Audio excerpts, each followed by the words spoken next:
Ujaran kebencian dapat merusak harmoni sosial yang telah dibangun di tengah keragaman Indonesia.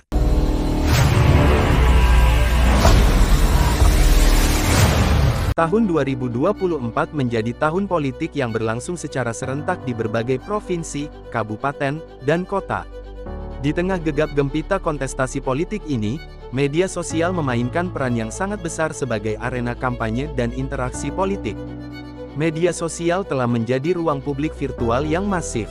Informasi tentang kandidat, program kerja, dan isu-isu politik dengan cepat beredar di kalangan masyarakat, namun, yang tidak bisa dihindari adalah penyebaran informasi palsu atau hoaks.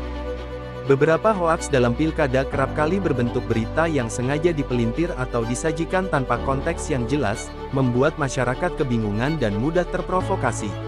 Selain hoaks, fenomena lain yang tidak kalah berbahaya dalam pilkada 2024 adalah meningkatnya ujaran kebencian. Ujaran kebencian seringkali menyasar isu-isu sensitif seperti suku, agama, ras, dan antar golongan. Banyak konten ujaran kebencian yang tersebar melalui meme, video singkat, atau komentar di media sosial. Penggunaan kata-kata provokatif, fitnah, dan stigma negatif terhadap kelompok tertentu digunakan untuk menciptakan ketakutan atau kebencian. Penyebaran informasi palsu menciptakan disinformasi massal yang mempengaruhi keputusan pemilih. Masyarakat yang kurang kritis terhadap informasi yang mereka terima cenderung membuat keputusan politik berdasarkan hoaks atau sentimen negatif. Ujaran kebencian dapat merusak harmoni sosial yang telah dibangun di tengah keragaman Indonesia. Secara politik, hoaks dan ujaran kebencian bisa merusak kredibilitas proses demokrasi. Ketika hasil pilkada dicurigai karena disinformasi atau kandidat tertentu difitnah secara masif, legitimasi pemilihan bisa dipertanyakan. Menghadapi tantangan penyebaran hoaks dan ujaran kebencian, berbagai pihak, termasuk pemerintah, penyelenggara pemilu, platform media sosial, dan masyarakat sipil, perlu mengambil langkah serius.